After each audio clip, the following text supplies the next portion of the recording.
Halo guys, jumpa lagi dengan saya.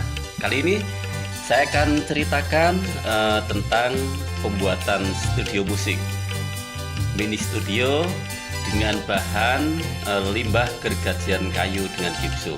Ya, nah, yang pertama harus kita cari adalah limbah gergajian kayu, kayu sembarang ya, apa saja gitu gergajian kayu. Kemudian kita beri perekat dari gipsum dengan perbandingan 1 gipsum berbanding 3 serbuk gergajian kayu. Nah, pembuatannya sangat mudah ya. Jadi seperti ini, diaduk kering dulu sampai homogen, kemudian ditambahkan air. Jumlah air kira-kira 2 bagian ya, tapi juga tergantung pada keadaan serbuk kayunya. Kalau basah mungkin kalau serbuknya basah, airnya lebih sedikit. Sebaliknya kalau serbuknya terlalu kering, airnya bisa lebih banyak. Nah, diaduk basah sampai homogen, kemudian dicetak. Mencetaknya sangat mudah, tidak harus dipadatkan betul ya, cukup dianu dengan tangan gini, pokoknya dia tidak seperti dipres, hanya padat gitu ya, memadat. Dan dalam waktu 30 menit ini bata akustik sudah mengeras. Kemudian diangin-anginkan selama 28 hari kalau di dalam ruangan. Tetapi jika di bawah terik matahari bisa hanya 2 hari. Kemudian di oven bisa lebih cepat lagi. Nah, bahan ini mudah digergaji, mudah dipasang, dan seperti ini jadinya studio. Tapi mungkin kalau masih bata akustik, tampilannya masih kurang cantik, kurang bagus, sehingga kita buat lagi. Saya sebut namanya adalah pelapis akustik. Ya, jadi untuk melapisi bata akustik tadi, harapannya tampilannya menjadi lebih cantik lagi. Nah, untuk pelapis akustik pembuatannya sama ya, tetapi ada 2 tahap. Yang pertama, kita harus membuat yang saya sebut adalah lapisan aus ya. Campurannya 1 gipsum berbanding 1 serbuk gergajian kayu. Kira-kira tebalnya 3 sampai 5 mili gitu ya.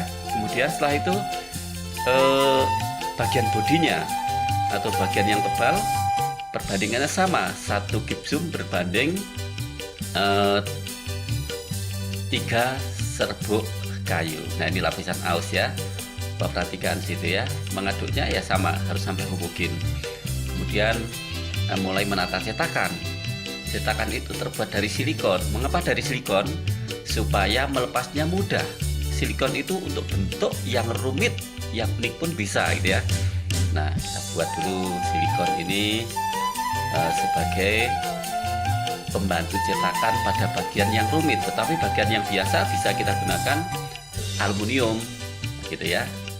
Nah, ini membuat lapisan aus lebih dulu, kita hamparkan pada cetakan. Nah, ini penting lapisan aus adalah supaya permukaan itu tidak mudah rusak. Jadi permukaan itu kadang-kadang kena gesekan, kena apa, ini dengan perbandingan 1:1 ini cukup kuat gitu ya, dan tampilannya halus. Kemudian setelah lapisan aus kita hamparkan, kita membuat bagian bodi. Perbandingannya ya tetap sama, 1 gipsum berbanding 3 serbuk gergajian kayu. Nah, ini kemudian mulailah kita tuang pada cetakan. Nah, kita padatkan. Memang tidak harus padat sekali karena tujuannya adalah untuk menyerap bunyi ya, menyerap bunyi. Berapa bunyi yang bisa terserap gitu ya. Nah, ini bukan kedap suara, tapi dia menyerap bunyi. Jangan lupa juga ini alat yang digunakan langsung dibersihkan, karena kalau tidak nanti susah membersihkannya ketika sudah kering. Nah, kita tunggu 30 menit, cetakan siap dibuka. Nah, cukup mudah gitu ya. Ya, dilihat di sini. Nah,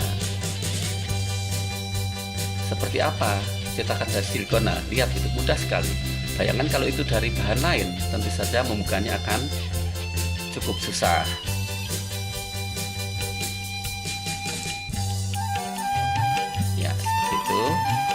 Kemudian bagian tepinya dirapikan dulu. Nah, itulah jadinya ya, cukup cantik gitu ya. Itu belum dicat, masih warna alami. Kemudian Memasangnya juga cukup mudah, seperti kita menempelkan di dinding dengan perekat.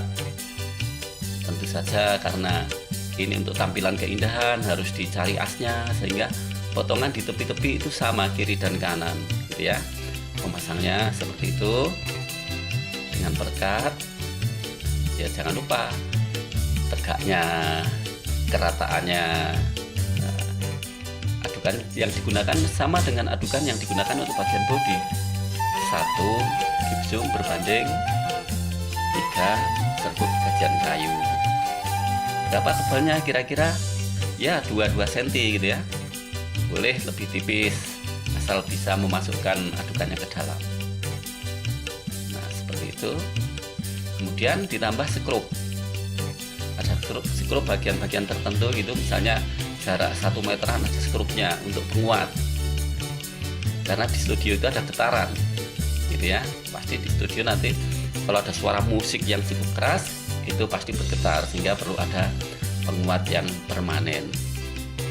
Nah seperti ini caranya. Oke, mudah-mudahan teman-teman bisa mencoba ya. Ini sesuatu yang dipandang tidak berguna seperti sampah gergajian kayu itu bisa dimanfaatkan seperti ini menjadi sesuatu yang berkualitas, punya nilai jual yang tinggi. Nah di gergaji juga sangat mudah seperti itu. Oke, selamat mencoba. Nah ini jadinya, kalau dicat pasti tambah cantik. Terima kasih atas perhatiannya.